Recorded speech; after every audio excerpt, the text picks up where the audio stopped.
Good evening, people of Earth. How are we? Hope we're all doing wonderful this evening.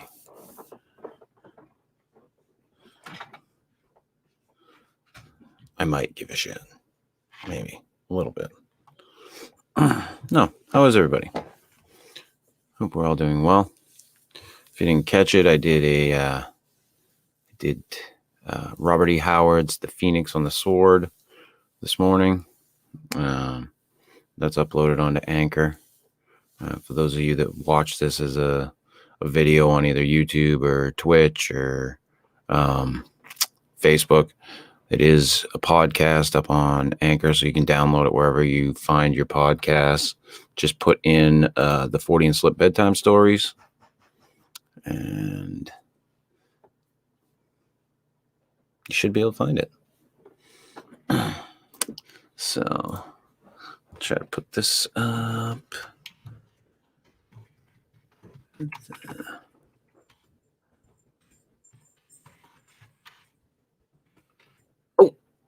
Oh, what did I just do? Popped up something I didn't want to. Ah!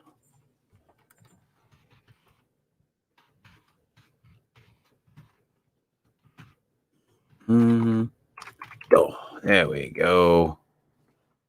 There we go.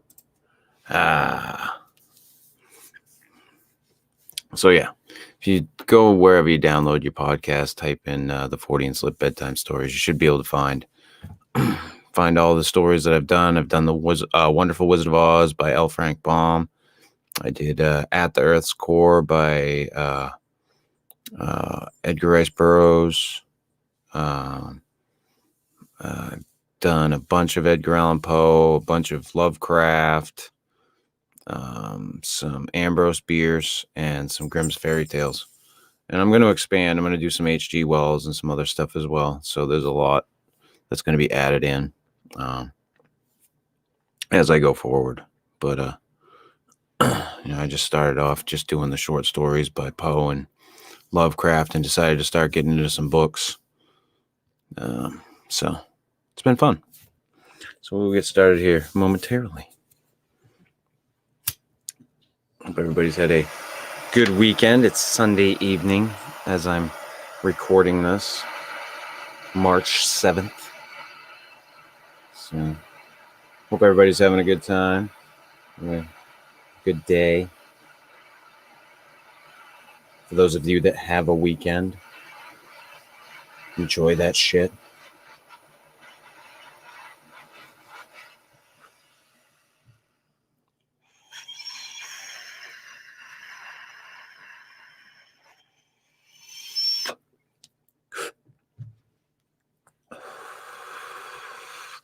Had my son this past weekend, and we've been getting the Hunt-A-Killer boxes. And we got the Blair Witch Hunt-A-Killer set, and we're going through that right now. We've completed our second box, and we're working on our third right now. So they're awful fun. We sit around the table and just kind of dig into it. So I have a picture of it that I took from last night. Maybe I'll post on the Fortean Slip Like page. So, all right. Get a drink of coffee here.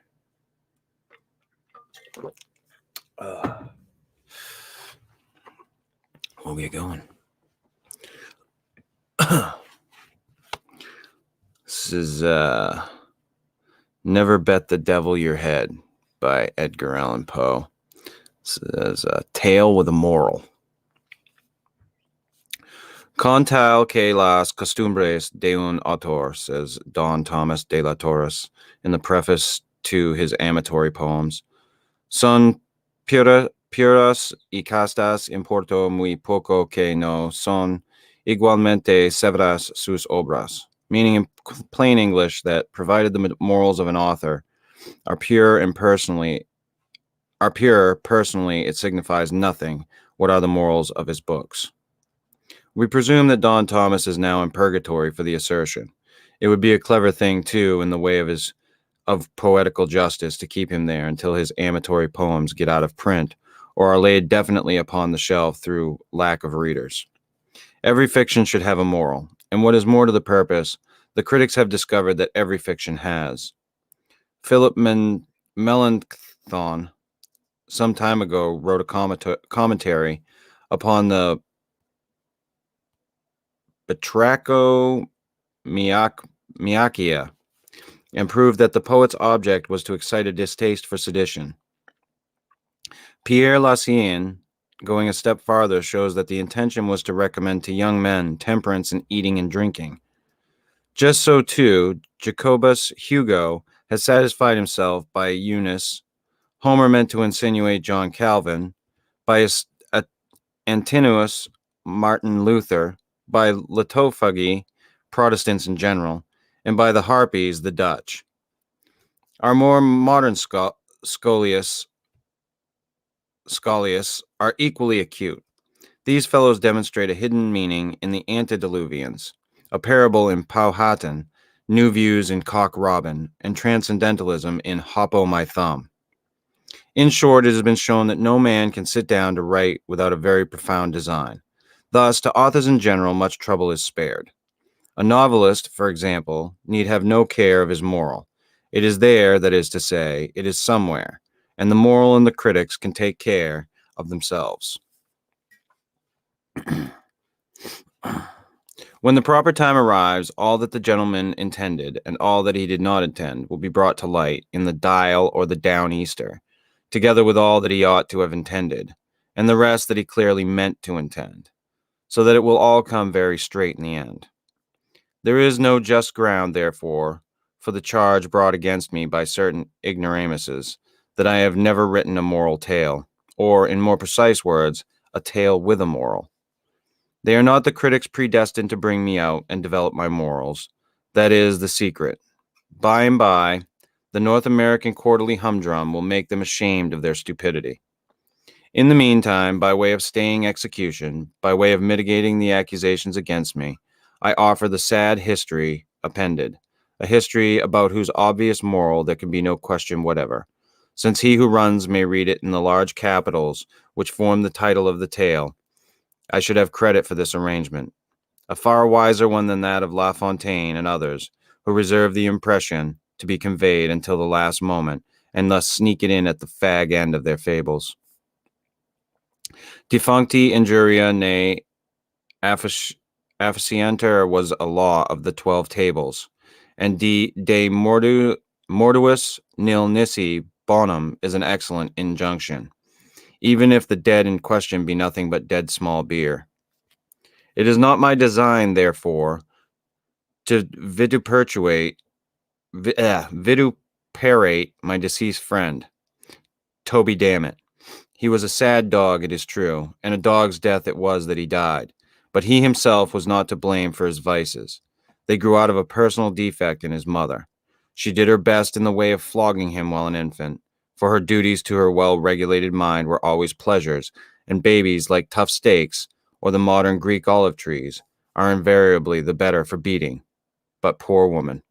She had the misfortune of being left-handed, and the child flogged left-handedly had better be left unflogged. The world revolves from right to left. It will not do to whip a baby from left to right. If each blow in the proper direction drives an evil propensity out, it follows that every thump in an opposite one knocks its quota of wickedness in. I was often present at Toby's chastisements, and even by the way in which he kicked. I could perceive that he was getting worse and worse every day. At last I saw, through the tears in my eyes, that there was no hope of the villain at all. And one day, when he had been cuffed until he grew so black in the face that one might have mistaken him for a little African, and no effect had been produced beyond that of making him wriggle himself into a fit, I could stand it no longer, but went down upon my knees forthwith, and uplifting my voice, made prophecy of his ruin. The fact is that his precocity in vice was awful. At 5 months of age, he used to get into such passions that he was unable to articulate. At 6 months, I caught him gnawing a pack of cards. At 7 months, he was in constant habit of catching and kissing the female babies. At 8 months, he peremptorily refused to put his signature to the temperance pledge.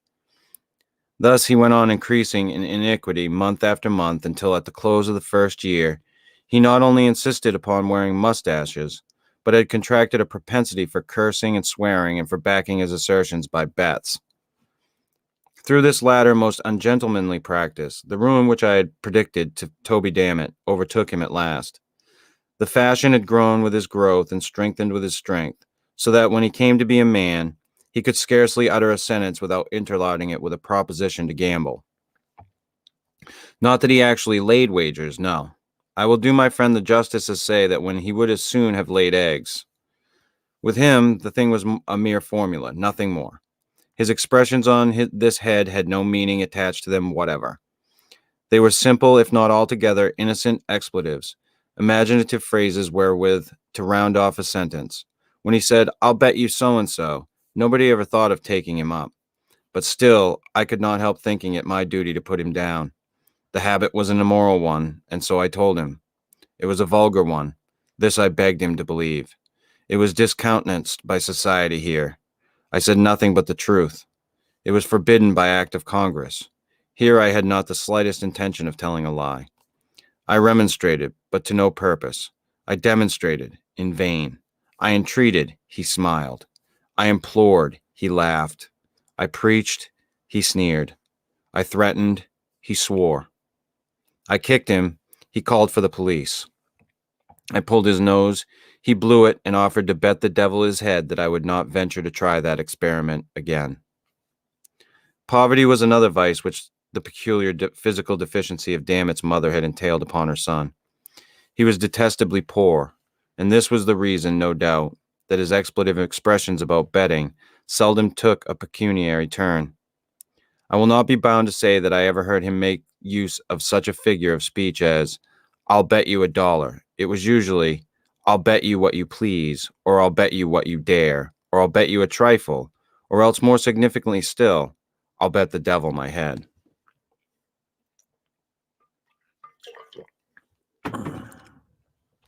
This latter form seemed to please him best, perhaps because it was involved the least risk, for Dammit had become excessively parsimonious. Had anyone taken him up, his head was small, and thus his loss would have been small too.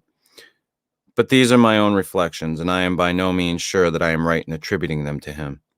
At all events, the phrase in question grew daily in favor, notwithstanding the gross impropriety of a man betting his brains like banknotes. But this was a point which my friend's perversity of disposition would not permit him to comprehend. In the end, he abandoned all other forms of wager and gave himself up to, "I'll bet the devil my head," with a pertinency and exclusiveness of devotion that displeased not less than it surprised me. I am always displeased by circumstances for which I cannot account.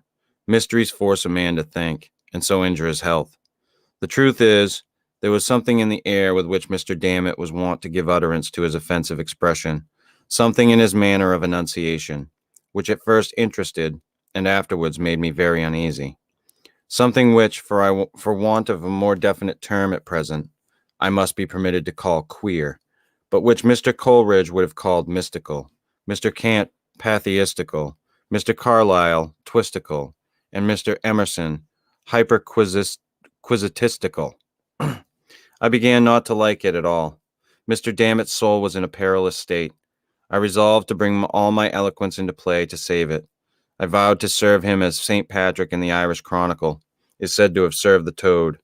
That is to say, awaken him to a sense of his situation. I addressed myself to the task forthwith.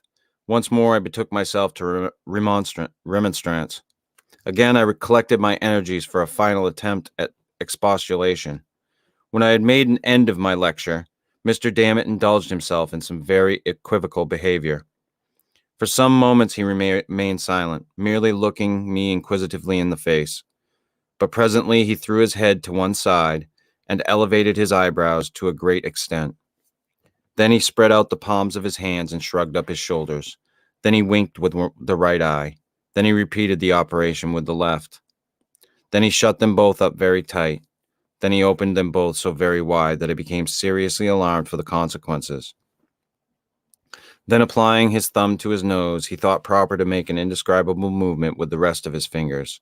Finally, setting his arms akimbo, he condescended to reply. I can call to mind only the beads of his discourse. He would be obliged to tell me if I would hold my tongue. He wished none of my advice. He despised all my insinuations. He was old enough to take care of himself. Did I still think him a baby, damn it? Did I mean to say anything against his character? Did I intend to insult him? Was I a fool? Was my maternal parent aware, in a word, of my absence from the domiciliary residence? He would put his latter question to me as to a man of veracity, and he would bind himself to abide by my reply. Once more, he would demand explicitly if my mother knew that I was out. My confusion, he said, betrayed me, and he would be willing to bet the devil his head that she did not. Mr. Dammit did not pause for my rejoinder. Turning upon his heel, he left my presence with undignified precipitation. It was well for him that he did so. My feelings had been wounded. Even my anger had been aroused. For once, I would have taken him up upon his insulting wager. I would have won for the arch enemy, Mr. Dammit's little head. For the fact is, my mamma was very well aware of my merely temporary absence from home. But Koda Shifa Mitahed, heaven gives relief, as the Mussulmans say, when you tread upon their toes. It was in pursuance of my duty that I had been insulted, and I bore the insult like a man. It now seemed to me, however, that I had done all that could be required of me in the case of this miserable individual, and I resolved to trouble him no longer with my counsel, but to leave him to his conscience and himself. But although I forbore to intrude with my advice, I could not bring myself to give up his society altogether. I even went so far as to humor some of his less reprehensible propensities, and there were times when I found myself lauding his wicked jokes, as epicures do mustard, with tears in my eyes. So profoundly did it grieve me to hear his evil talk. One fine day, having strolled out together, arm in arm, our route led us in the direction of a river. There was a bridge, and we resolved to cross it. It was roofed over by way of protection from the weather, and the archway, having but few windows, was thus very uncomfortably dark. As we entered the passage, the contrast between the external glare and the interior gloom struck heavily upon my spirits. Not so upon those of the unhappy Dammit, who offered to bet the devil his head that I was hipped. He seemed to be in an unusual good humor. He was excessively lively, so much that I entertained I know not what of uneasy suspicion. It is not impossible that he was affected with the transcendentals. I am not well enough versed, however, in the diagnosis of this disease to speak with decision upon this point, and unhappily there was none of my friends of the dial present.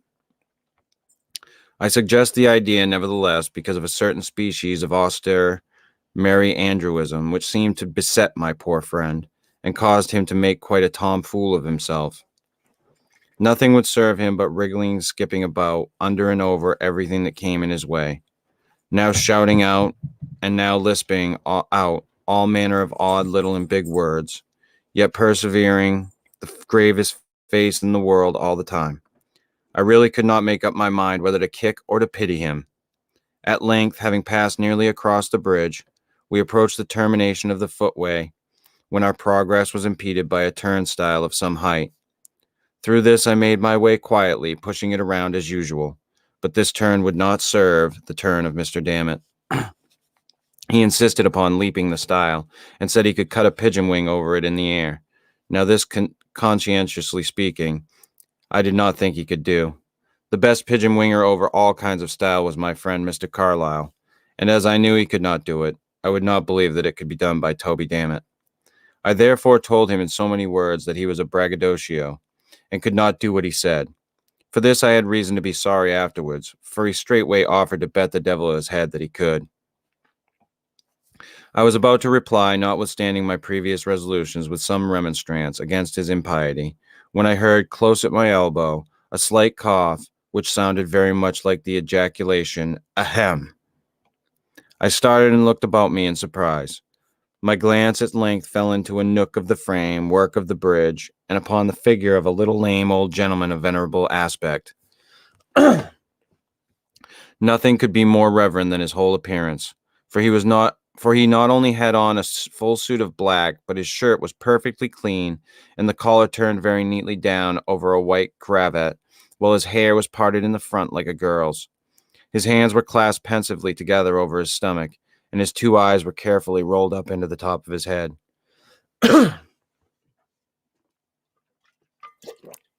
Just realized I didn't have my sound effect going. I'll leave it the fuck off this one. Upon observing him more closely, I perceived that he wore a black silk apron over his small clothes, and this was a thing for which I thought very odd. Before I had time to make any remark, however, upon so singular a circumstance, he interrupted me with a second ahem. To this observation I was not immediately prepared to reply. The fact is, remarks of this laconic nature are nearly unanswerable. I have known a quarterly review nonplussed by the word fudge. I am not ashamed to say, therefore, that I turned to Mr. Dammit for assistance. Damn it, said I. What are you about? Don't you hear? The gentleman says ahem. I looked sternly at my friend while I thus addressed him, for to say the truth, I felt particularly puzzled. And when a man is particularly puzzled, he must knit his brows and look savage, or else he is pretty sure to look like a fool. Damn it, observed I, although this sounded very much like an oath, than which nothing was further from my thoughts. Damn it, I suggested. The gentleman says ahem. I do not attempt to defend my remark on the score of profundity. I did not think it profound myself, but I have noticed that the effect of our speeches is not always proportionate with their importance in our own eyes. And if I had shot Mr. D through and through with a Paxian bomb or knocked him in the head with the poets and poetry of America, he could hardly have been more discomfited than when I addressed him with those simple words. Damn it, what are you about? Don't you hear? The gentleman says ahem. You don't say so, gasped he at length, after turning more colors than a pirate runs up, one after the other, when chased by a man of war. Are you quite sure he said that?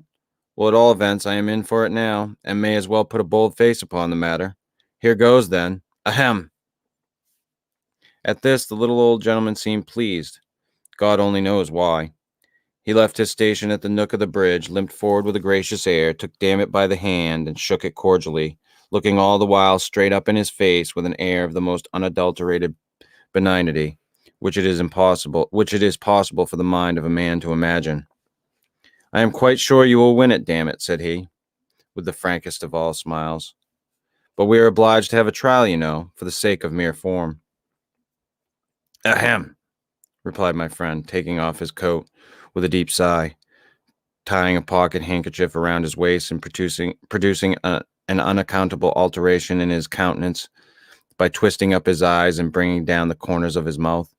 Ahem, and ahem, said he again after a pause, and not another word more than ahem did I ever know him to say after that. Aha, thought I, without expressing myself aloud. This is quite a remarkable silence on the part of Toby Dammit, and is no doubt a consequence of his verbosity upon a previous occasion. One extreme induces another. I wonder if he has forgotten the many unanswerable questions which he propounded to me so fluently on the day when I gave him my last lecture. At all events, he is cured of the transcendentals. Ahem, here replied Toby, just as if he had been reading my thoughts and looking like a very old sheep in a reverie. The old gentleman now took him by the arm and led him more into the shade of the bridge, a few paces back from the turnstile. My good fellow, said he, I make it a point of conscience to allow you this much run. Wait here till I take my place by the stile, so that I may see whether you go over it handsomely and transcendentally, and don't omit any flourishes of the pigeon wing, a mere form, you know. I will say 1, 2, 3, and away. Mind you, start at the word away. Here he took his position by the stile, paused a moment as if in profound reflection, then looked up, and I thought, smiled very slightly, then tightened the strings of his apron, then took a long look at Dammit, and finally gave the word as agreed upon. 1, 2, 3, and away. Punctually at the word away, my poor friend set off in a strong gallop. The stile was not very high, like Mr. Lord's, nor yet very low, like that of Mr. Lord's reviewers. But upon the whole, I made sure that he would clear it. And then, what if he did not? Ah, that was the question. What if he did not? What right said I, had the old gentleman to make any other gentleman jump? The little old Dot and Carry one? Who was he? If he asked me to jump, I won't do it. That's flat. And I don't care who the devil he is. The bridge, as I say, was arched and covered in a very ridiculous manner, and there was a most uncomfortable echo about it at all times, an echo which I never before so particularly observed as when I uttered the 4 last words of my remark. But what I said or what I thought or what I heard occupied only an instant. In less than 5 seconds from his starting, my poor Toby had taken the leap.